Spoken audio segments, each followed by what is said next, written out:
Greetings, this is Ty Brown with College.town. We're here at the 2025 NACDA convention. I'm joined by David Chadwick. David is the founder of RealResponse, joined by Kris. Kris is the COO and SWA at South Florida, and Jonathan Hirshler with Signify, right? That's right. First things first. I asked what we're talking about, and they mentioned online harassment, right? And I don't know how old you guys are, but right? I was around before online was a thing, and so you see it coming and you see people get harassed and you see the horrific things that can happen when people feel bullied in person, but when it's online and they're being bullied by people who don't show their face, it can be even worse, right?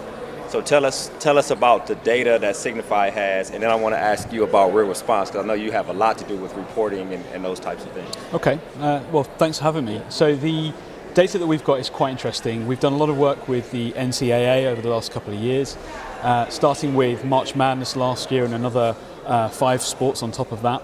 And the data was really revealing. It showed that the abuse is being targeted at specific athletes. It showed that there was a heavy volume of abuse coming through. As you've just said, it's not really a surprise. But it also showed some of the triggers, why it's being sent, what the issues were. And one of the biggest ones that the NCAA have picked up on is angry gamblers, as we put it. So sports betting, flipping into someone losing money on a bet, getting angry, deciding to target an individual, and they find that athlete who maybe missed that 3-point shot, or didn't swing the bat correctly or something like that, and they'll target them with some really nasty abuse. And we're talking not just discriminatory abuse and content, we're talking death threats, I'll meet you in the car park afterwards, that kind of thing. So what our service has been doing is we've been looking at the size and scale of it to try and understand it, letting the NCAA pick that up, run a very, very good campaign off the back of it to show athletes that they're not alone, that this is being picked up on, to talk about the mental health impacts of this as well, and to educate what the issues are. But we've also been taking action. So we've been reporting the messages that we've been picking up. In the first year it was around about 5,000, in the second year it dropped a little bit down to around 4,000. And we reported those back to the platform.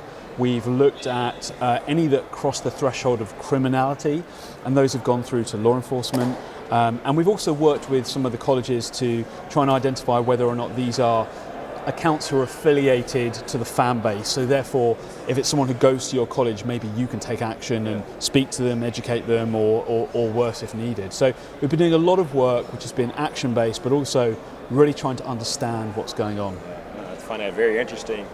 David, the last we talked was probably in Orlando, so that makes it probably 3 years ago.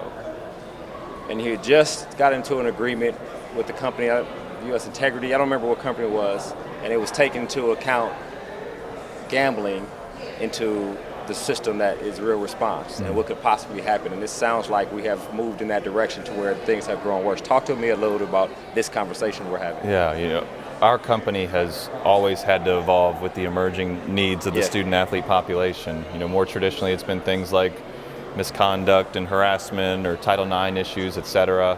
And then to your point, sports betting, when it became legalized with so many states, immediately became a focus. And more specifically, what we call it is gambling-related harm. That could be the headlines of illegal sports wagering or competition manipulations or things like that. But sports betting harassment is a big part of that too, as Jonathan said. It's angry bettors who did not like the outcome of a game that come in through social media, and the student athletes, or athletes really in general, become a target of that.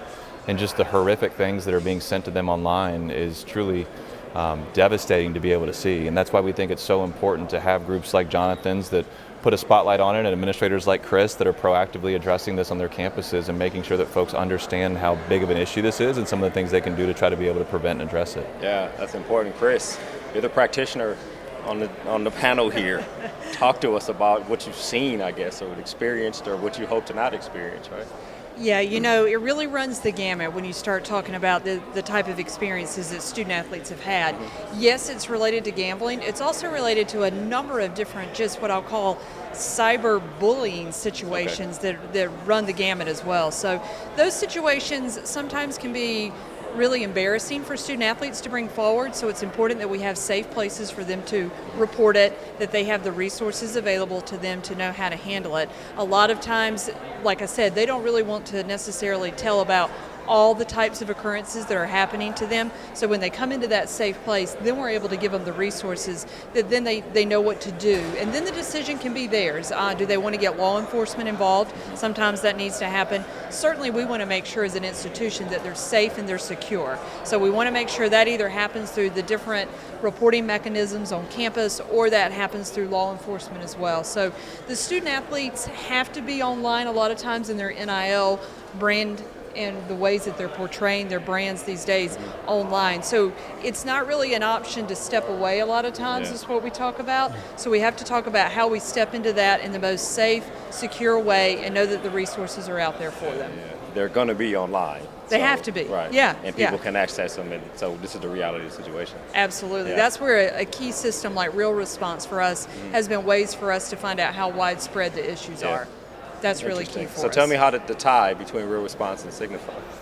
We got linked up through mutual friends that said you both are doing similar things in similar spaces, and there's likely an opportunity to be able to work together. So Jonathan and I have had several Zoom calls. He obviously lives in the UK, so getting to do in-persons was more challenging, but it worked out well that we were both here in Orlando, and now I've had opportunity to talk about our collaborative work together on several different panels like the one today. It's a really good sort of yin and yang in that what's offered by RealResponse is the word reactive often sounds a little bit negative. I mean it positively here. It's a reactive resource in that somebody has to report and say, I've received this abuse, I need the help, I need the support, and that's what RealResponse offer. On our side, we're looking at the proactive piece. It's can we go out there and go and find the abusive messages as they're being sent to the athletes and not only intercept but pick up and understand where they're coming from and do something with that. So the two services really do work quite well together. And to Kris's point earlier around whether or not students should come offline altogether if they're receiving this, we've been talking about that quite a lot between us on a panel here yesterday as well. And we all agree, why should they? Why should they have to deplatform or come off, especially in this world of NIL where they're trying to build their brands and monetize their brand? They may only have a short period of time to do that. It's not their fault that abuse is being sent to them. Why should that mean that they lose out on opportunities, money, sponsorship, everything? So we think that's the wrong approach. Yeah. What's interesting to me is somebody gambles, a kid drops a football or something like that, and the gambler goes and attacks the kid. It's like projection because of your addiction, so you're projecting, you know what I mean? The whole mental health situation is wild to me in terms of how we are as people, right? A lot of unhealthy ways of dealing with things not going their way. Yeah, right, yeah. I find that super interesting. So for a practitioner that uses RealResponse on their campus, right? And from what I understand, last time we talked campus-wide, using RealResponse, is that connection in terms of preventative, like how does that work in the ecosystem, right? Educate me on that part of it. Yeah, I would start by saying it begins with education, right? Making sure that student athletes are aware of, number one, the prevalence of the issue, right? And if they haven't experienced, and hopefully they have not, but if they haven't, they may be a little bit ignorant to that. So educating them on the types of things they may receive, how to report it out. I'm going to, Kris, punt it to you really quick, because I'd love for you to speak about maybe some of the ways that you've educated your student athletes before on just what to be aware of, and obviously I can come back to what we were talking about, but that may be a helpful point to step off too. Yeah, it's always key to let student athletes know what they're looking for, how they're feeling, who to contact in those situations. What I find RealResponse to be super helpful with too is being very reactive but very quickly. So when you're getting that data and you can't predict what game, what player, what anything is going to cause that kind of reaction, but the RealResponse system lets us send out an immediate message to gain that information from the student athletes and then send them the resources immediately as well. Ultimately, we can even do that anonymously if a student athlete doesn't feel comfortable coming forward. So that's key, being able to use that data real time, react to it, provide the resources needed. Have you seen this tangibly, like a real example that you can share? Anonymized? I've seen the online bullying for sure, based on the performance of particular student athletes. What we've seen more of firsthand is student athletes who have shared private things in online forums, and that coming back to hurt them in ways that they're being attacked online about that. And yes, we have unfortunately had some real situations happen. We've also had situations where female student athletes have shared things privately. We've also had other student athletes in the program view things that were private messages between other individuals. That then becomes a two-way issue that becomes very private, very personal, but very real and very illegal all in the same sense. Yeah, it's interesting. Jonathan, is it just data you're looking at, or is there access to, not to student athletes, but the interface to student Well, actually, athletes? there's sort of two parts to what we do. Okay. There's the public data, which is everything that you can go and see by logging onto X or onto Instagram, and we can all see it. The difference being we've built a mechanism that goes and looks for all of it, pulls it all in, filters it, and then analyzes whether it's abusive or not. That's the public side. Then there's the private side. So there's direct messages and private messages, and those are some of the areas that Kris was just referring to, I think. And actually, that's where I think RealResponse comes in really, really well. Because it's on those DMs that we actually offer a service that allows a student to sign up, and it will very sensitively look at messages from people they don't know where there is abuse contained. But very few students will sign up to that service because they'll think, you're breaking my privacy. I don't want you to see, who's dropping into my DMs and stuff like that. Yeah, right. So I get the reasons why they wouldn't want to do that. But that's why having RealResponse and having the ability to report what they're getting is really important, and where we would cross over again in terms of operation. Okay, yeah, excellent. That's interesting. What's great, I think, is having a group like Signify that you can share those reports with. You can do it more in a confidential way, because if you report it to maybe the organization you're under, the league or whatever, that's immediately going to become perhaps more high profile, and investigations as a result. And what we talked about in our panel yesterday is, I think there's a concern sometimes from athletes of reporting, because it's going to seem like the individual that did the harassment online, quote unquote, won, right? I got to Ty's brain, like I made him break and have to report it, and I'm annoying him. So if there's ways that you can just more selectively behind the scenes inform the right people and the right authorities that can address these matters, I think is really important. Yeah, that's important. Super important, actually. Remind me again what you just said. If the student doesn't sign up, how do you get the information? So the core service doesn't need the student to do anything. So as long as we have the students' handles, which they're either given to us by the college, or we go research it ourselves, we can pick up anything that's inbound targeting them. On the DM side, it's different. So they do need to provide access, and it's no different from any time you take your smartphone and you sign up for an app. It says you're giving away certain privileges and access to your contacts, or this, that, and the other. It's the same process as any app, basically, to do that. And then once it's on, we're able to do a historic lookup at anything they've received from, again, people that they've not interacted with. So it's not two-way conversations, it's only inbound from people they don't know. And then going forward, it will automatically look at that for anything that's coming their way. So if they don't sign up for it, then you're still doing the first process. And that's the bigger piece for us. That's the public bit, and that's the bit that gives us all the information we need. And it's multi-platform. It's X, Instagram, TikTok, all the main platforms for sport, and others as well. But that's what allows us to see what the picture really looks like, because we can, for example, with FIFA, we cover men's and women's World Cups. Like these are the biggest possible events you can imagine. We've covered Olympic Games. So you're talking about thousands of athletes. We work with WTA tennis, ITF tennis, USTA, US Open. So we've got all these huge mega events going on with hundreds or thousands of athletes all in one go. Everything that's inbound targeting them, we filter and we look for the abusive messages, the concerning messages, why they're being sent. And then we do the bit after that, which is who's sending them, are they a problem, are they prolifically sending abuse, are they egregious accounts, do they cross criminal thresholds, is there a threat, is there a crossover from online to the real world, do we need to alert the security team at the college sports arena to tell them there's someone here who we suspect will be at the game, you need to block access or speak to them. All of those things are encompassed in what we do, so it's quite a wide range of services. And it's quite hard work as well, I'm not going to lie. I wish it was all AI generated, it's not. I wish I could just push one button and the whole thing works. We've got a team of people who review what the AI filters for us, so it's tough work, but important. So if somebody sends something threatening, a post or at somebody, do you go back and look at that person's post prior to see if they've been a problem? Is that one of the things? Exactly, Yeah, and we have an advantage over some of the platforms in that sense, because when the platforms do this, and a lot of people ask, well, why aren't the platforms just taking care of business themselves? It's their platform, they should be dealing with it. The answer to that is they have to stay in their lane. So X or Instagram can only really focus on their own platform, whereas we can jump across and pull, like in a detective series where you've got the red lines going from investigation to investigation. We're doing the same from platform and account to platform and account all over the place. And that gathers the evidence together that allows, if it has to be law enforcement, it's not always, to take action or to educate or to pass it through to the college for them to do something at that level. Yeah, that's interesting. How prevalent is it from college students to student athletes on their particular campus?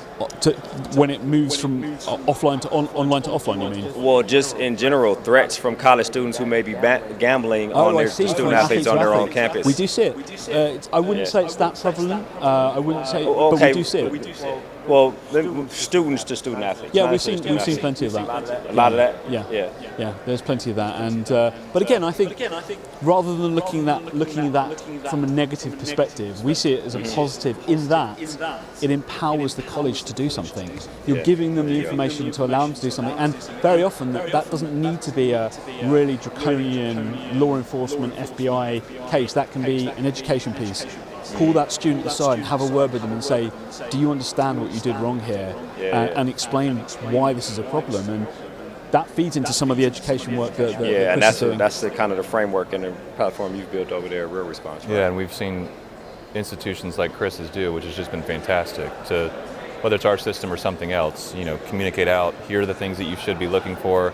Like we talked about leaked photos. Another trend we're seeing right now are AI-generated images, which are just incredibly daunting to think about the long-term ramifications there that are likely obviously fabricated. So how do you best position your student athletes to be doing best practices online and to help prevent those types of things from happening? So being on campus and having to deal and think about all this stuff, right? It's good to have partners that can help you do the things. 100%, absolutely. Yeah. That's the key part of it. You've got to take the data, and then ultimately you've got to have relationships on campus. Right. You got to have the relationship with the student athletes, the coaches, all those folks, the athletic trainers, the sports psychologists. Those folks are around the student athletes every day, and they're really hearing the heartbeat of what's going on. It's making sure that they're available for whatever issue comes up. I mean, ultimately, online bullying is also a little bit of a sportsmanship issue. So how do you handle that from school to school? We do see, as we talked about earlier, some trigger points in that. Maybe when they're getting in the portal, and maybe you're receiving a student athlete who's coming in, that fan base isn't necessarily happy as well. It kind of goes back to some textbook, making sure they're safe and secure. That's always going to be the priority. Yep. Do that when you're traveling to games or when you're in a competition venue. But it's also making sure that they understand what they need to be doing outside of the competition venue to make sure they're safe and secure as well. And there's also more vulnerable times of the year, which Jonathan can obviously speak to. Like, there's more vulnerable demographics. Certainly, like if you're going into March Madness, like that's a more high-profile time versus playing a conference game, so you should potentially expect those types of things to happen.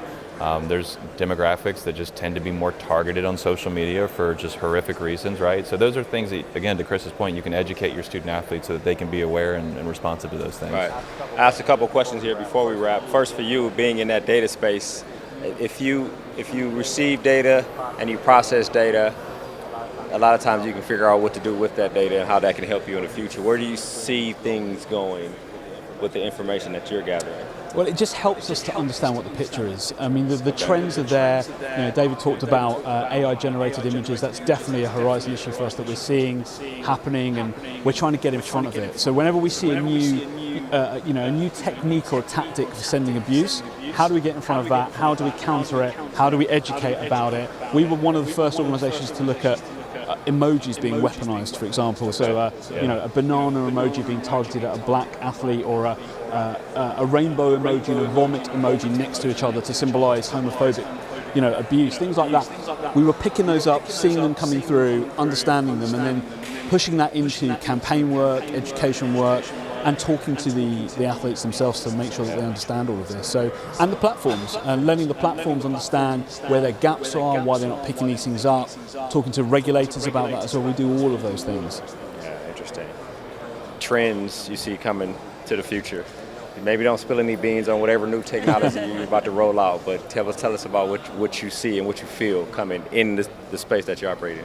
Specifically to RealResponse, or in general the topic we're talking about today? RealResponse, Signify, the topic, anything. Yeah, I mean, I would double down on what I said earlier. I mean, this is only going to accelerate. Yeah. I mean, we've seen in just the last few years, since more and more states have legalized sports betting, just the proliferation of angry sports bettors targeting student athletes, and it's only going to continue to happen, Right. which is just something that I think institutions and conferences, and I commend Charlie Baker and him from the top level in that president's seat saying that this is an issue that we all need to focus on. Yeah. So we've seen more and more institutions like Kris at USF just put a priority on that and saying we need you to report to us if those are going on, and groups like Signify that we're able to work with too to make sure that the athletes have a secure way to be able to do so without compromising some of the other things that might be sensitive to them. And as we can more create a picture from data of how prevalent the issue is, then to the point the regulators and others will be able to crack down more and hopefully have more serious consequences to prevent it from happening. Very, very important. Kris, you'll wrap us up. Your thoughts on what other tools would make your job so much easier that these guys can create? Man, if they had a tool that helped me deal with agents, that would be super helpful. I don't think all agents are bad. I will Right. say that. You know, there are a lot of good things that are happening in that space as well.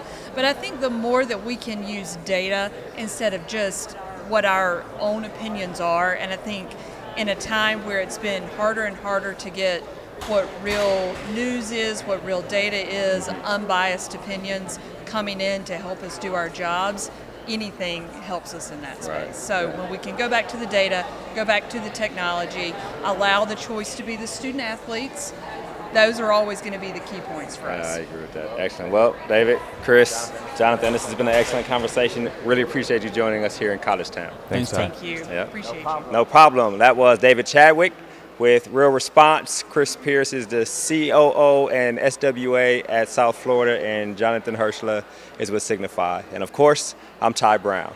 And keep in mind, the role of a leader is to create and maintain an environment that people want to be a part of. And as always, be better tomorrow than you are today.